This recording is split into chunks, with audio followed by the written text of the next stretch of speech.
if I could reach out and ask who among us would choose to live a life of predictability versus a life marked by unpredictability, I suspect the vast majority of us would choose predictability, especially in this time when life in the midst of a pandemic is so much about the unpredictable. We like predictability. It leaves us feeling comfortable and secure. We like to know our car keys are in exactly the same place when we go dashing out the door in the morning. We like to know we can step into our favorite restaurant and know that our favorite food is on the menu and that we will like it. We count on the school bus to run on time and to get our children in and out of school when we expect it. We like to know that we can meet friends at the community center on a Thursday or a Friday afternoon for a game of cards, and we know that's predictable. Unpredictability unnerves us. Lately, many of us have come to realize just how anxious or how fearful we can become when faced with the unknown, with uncertainty. It can even paralyze us, restricting the very breath within us.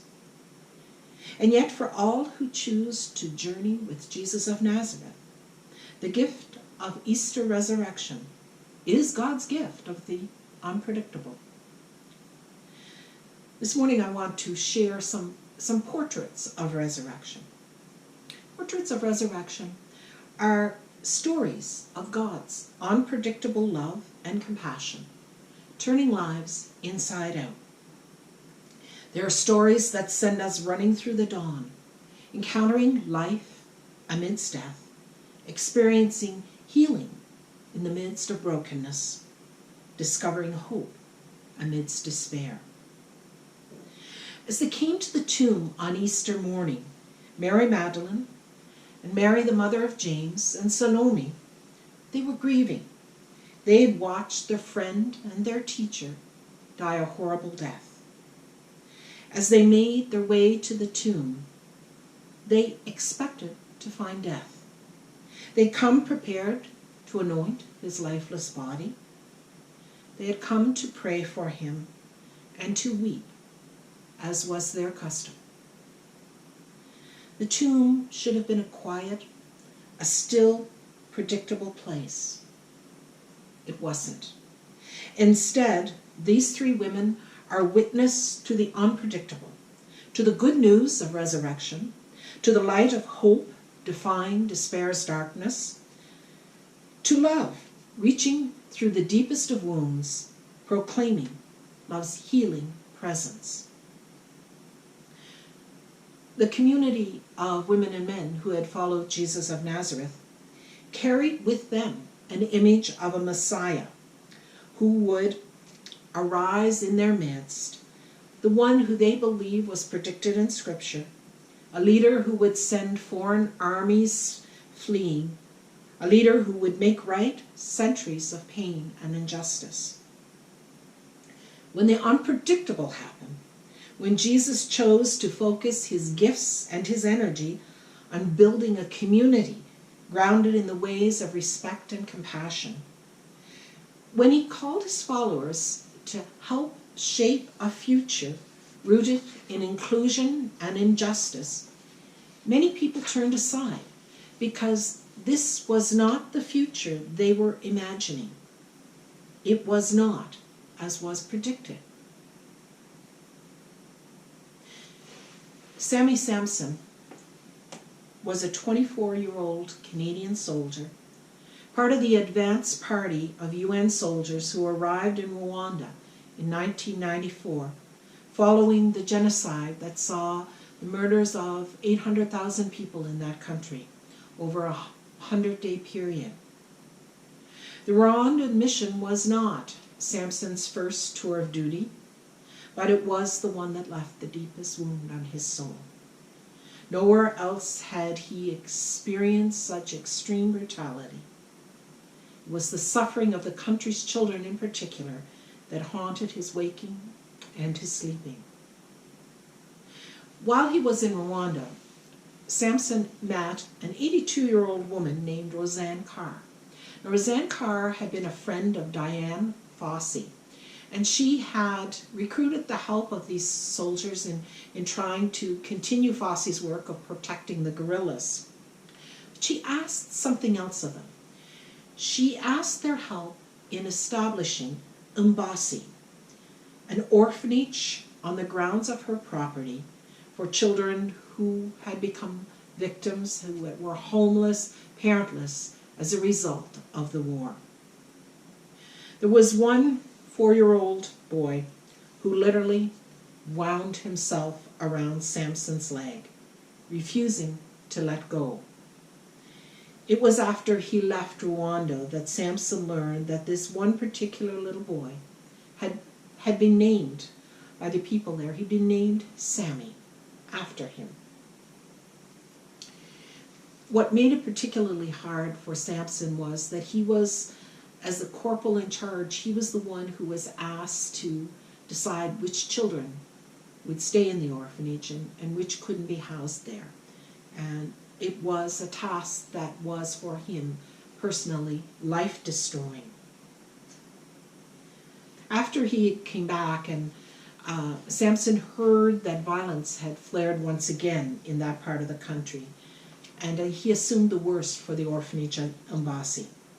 He expected more death. Over the next 23 years, Samson would carry the weight of his own guilt like the heaviest of crosses. It claimed his marriage, his job, his health, as he was eventually himself diagnosed with PTSD that entombed his very living. Determined to find healing for Samson, a friend decided to learn what had happened to the children at Umbasi. She discovered that the orphanage that those young soldiers had helped establish had indeed survived.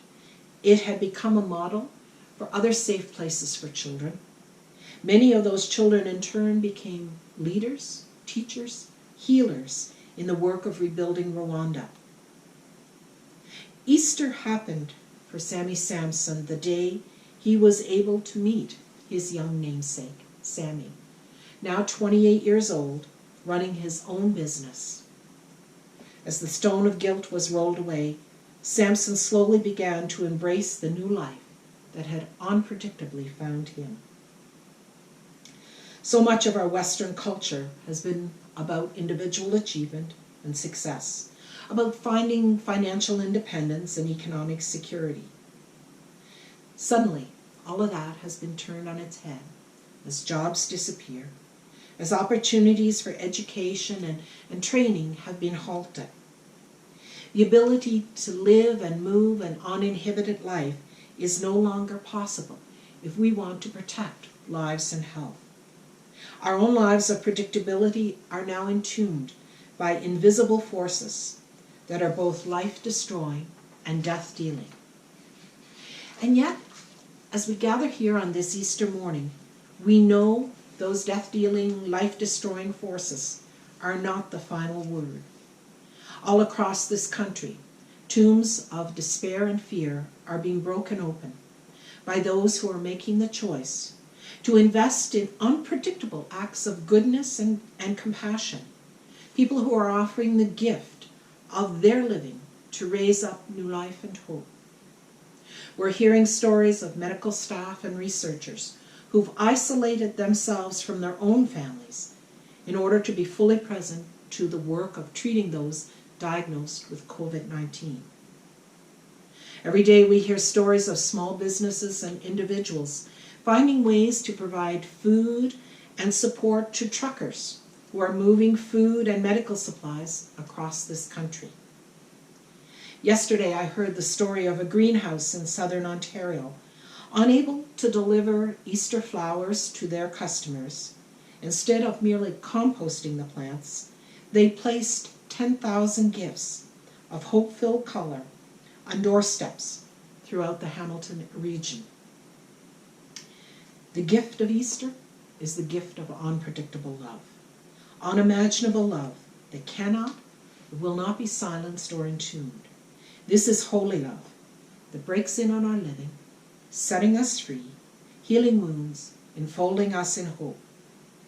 This Easter morning, the risen Christ asks us to bear witness to the good news of resurrection, to live this gift of unconditional love.